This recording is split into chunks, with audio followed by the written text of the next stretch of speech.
మిత్రులారా, ఇన్ని దుర్మార్గాలు చేసి ఇంత దోపిడీకి పాల్పడి 1,00,000 కోట్లు కొల్లగొట్టి 1000 ఎకరాల భూములను ఆక్రమించి ఇవాళ గోదావరి బంకంచెర్ల రేవంత్ రెడ్డి వచ్చి మొదలుపెట్టి చంద్రబాబు నాయుడుకు నీళ్లు ఇస్తున్నాడని దుర్మార్గమైన మాటలు మాట్లాడుతున్నాడు.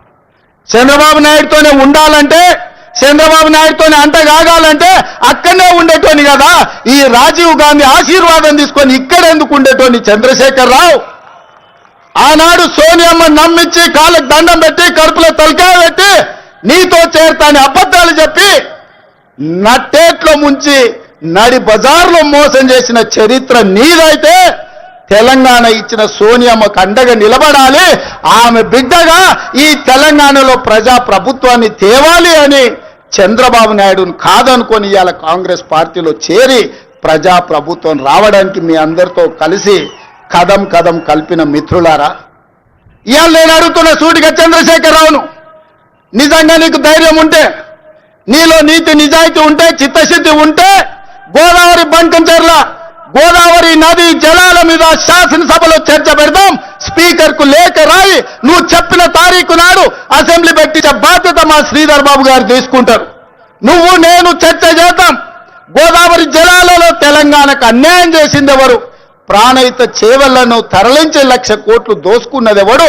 ఇవాళ గోదావరి బంకంచెర్లలో 3,000 టీఎంసీ సముద్రంలో కోతున్నాయి. రాయలసీమకు తరలించమని చెప్పింది నువ్వు కాదా? 2016లో మొత్తం వివరాలతో నేను వస్తా. నువ్వు సిద్ధంగా ఉన్నావా? నువ్వు చెప్పినాకనే కదా ఉమాభారతి గారి ఆదేశాల మేరకు చంద్రబాబు నాయుడు గారు 2016లో ఆనాడు జీవో ఇచ్చిండు. గోదావరి నుంచి బంకంచెర్లకు నీళ్లు తరలించడానికి, హంద్రీ నీవాకు 400 టీఎంసీలు తరలించడానికి 2016లోనే జీవో ఇచ్చిన మాట వాస్తవం కాదా? 2018లో వ్యాప్కోస్ను నియమించింది నిజం కాదా? వ్యాప్కోస్ సంస్థ 400 టీఎంసీలు గోదావరి జలాలను హంద్రీ నీవాకు బంకంచెర్ల ద్వారా తరలించడానికి ప్రాజెక్టు రిపోర్ట్ ఇచ్చిన మాట వాస్తవం కాదా? ఇవన్నీ నీ నాయకత్వంలో నువ్వు ఇచ్చిన బోడి ఉచిత సలహాలతోటి ఈరోజు గోదావరిలో 3,000 టీఎంసీలు నీళ్లు సముద్రంలో పోతున్నాయని నీ దిక్కుమాలిన సూచనలతోనే ఈరోజు ఈ దరిద్రం దాపరించిన మాట నిజం కాదా? ఇవాళ నువ్వు చర్చకు సిద్ధంగా ఉన్నావా? గోదావరి జలాలను రాయలసీమకు తరలించకపోయినని రోజమ్మ పెట్టిన రాగి సంకటి రొయ్యల పులుసు తిని రాయలసీమను రతనాల సీమ చేస్తా అని చెప్పిన చవటవు నువ్వు కాదా అని నేను అడుగుతున్నా.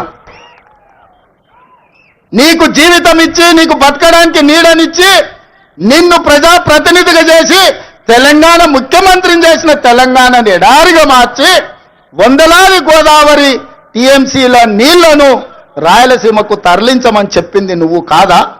ఇవాళ నువ్వు సిద్ధంగా ఉన్నవా నేను అడుగుతున్న చంద్రశేఖర్ రావు గారు. నీ వంది మాగదులతో మాట్లాడించడం కాదు, నీ శనీశ్వరుడైన అల్లుడితో మాట్లాడించడం కాదు. నేను సిద్ధంగా ఉన్నా.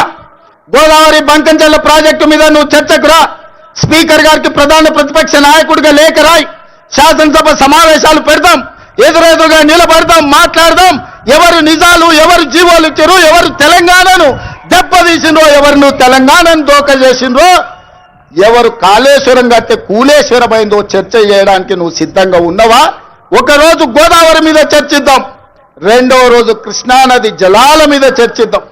ఉమ్మడి రాష్ట్రానికి ఆనాడు పచ్చావత్తు ట్రిబ్యునల్ 811 టీఎంసీలు ఏకంగా కేటాయిస్తే 811 టీఎంసీలలో తెలంగాణ రాష్ట్రం విడిపోయినప్పుడు నువ్వు పోయి చంద్రబాబు నాయుడు దగ్గర వంగి వంగి సంతకం పెట్టి 512 టీఎంసీలు ఆంధ్రప్రదేశ్ తీసుకోండి, 299 టీఎంసీలు నాకు సరిపోతాయని సంతకం పెట్టింది నువ్వు కాదా?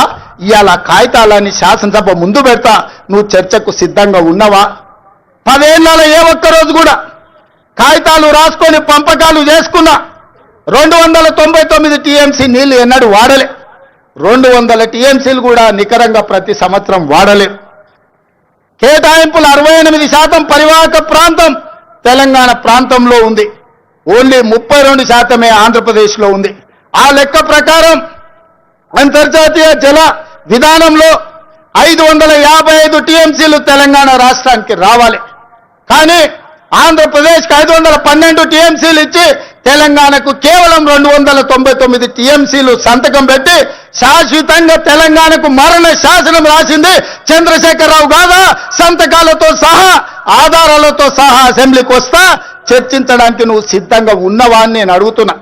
ఆనాడు నువ్వు ముఖ్యమంత్రి ఉన్నప్పుడే రాయలసీమలో ముచ్చుమరి కట్టింది చంద్రబాబు నాయుడు, నిజం కాదా? ఆనాడు నువ్వు అధికారంలో ఉన్నప్పుడే జగన్మోహన్ రెడ్డి ఇదే ప్రగతి భవన్ లో రాయలసీమ లిఫ్ట్ ఇరిగేషన్ కు జీవోలు ఇచ్చి టెండర్లు పిలిచింది, నిజం కాదా?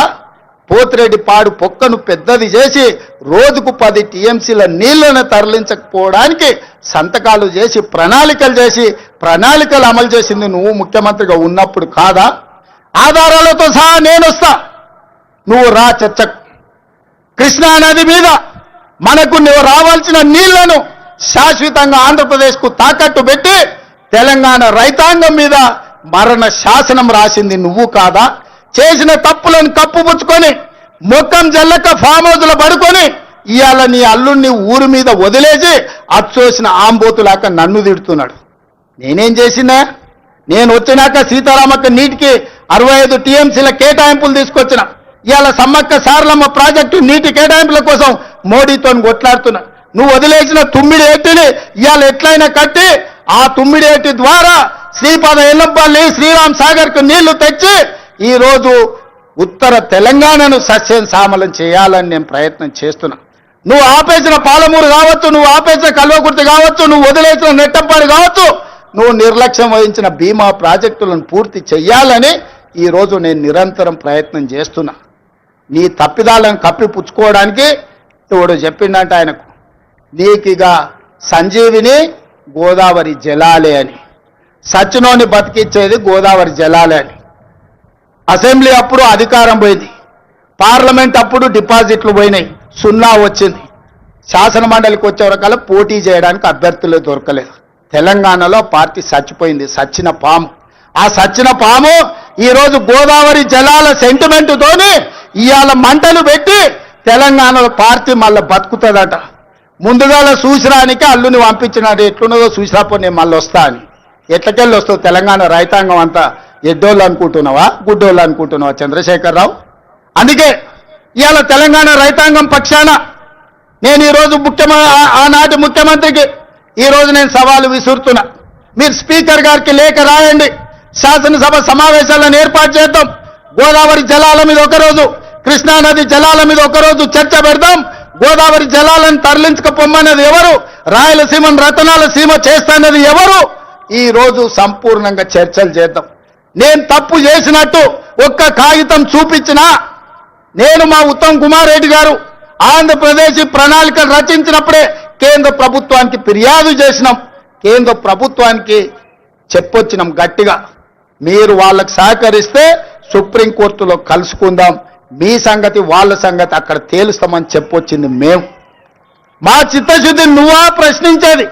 10 ఏళ్ళు రాష్ట్రాన్ని దోసుకొని తెలంగాణను ఎడారిగా మార్చి ప్రాజెక్టులన్నిటిని పడావు పెట్టి ఈ రోజు నువ్వు ఫామ్ హౌస్లో పడుకున్న నువ్వు ఈ ప్రజా ప్రభుత్వాన్ని నిందిస్తావా?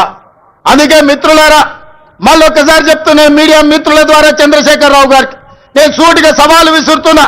గోదావరి బంకంచెర్ల మీద పూర్తి స్థాయిలో చర్చ చేద్దాం. మీరు స్పీకర్ గారికి లేఖ రాయండి.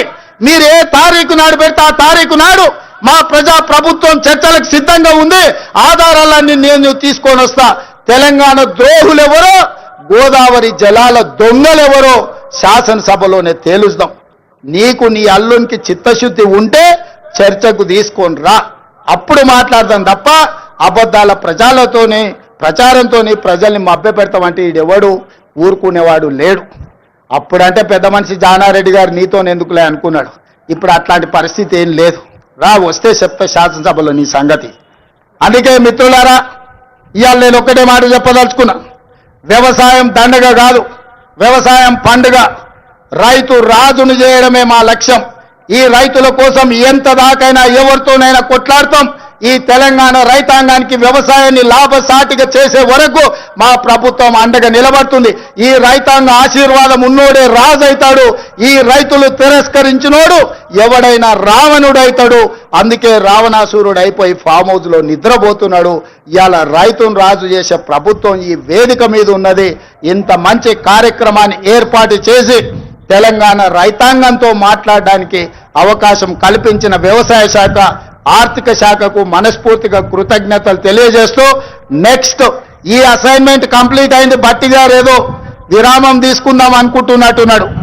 భట్టి గారికి విరామం లేదు. రాజీవ్ యువ వికాసం వారు ప్రకటించారు. రాబోయే రోజుల్లో రాజీవ్ యువ వికాసమే మన ఛాలెంజ్.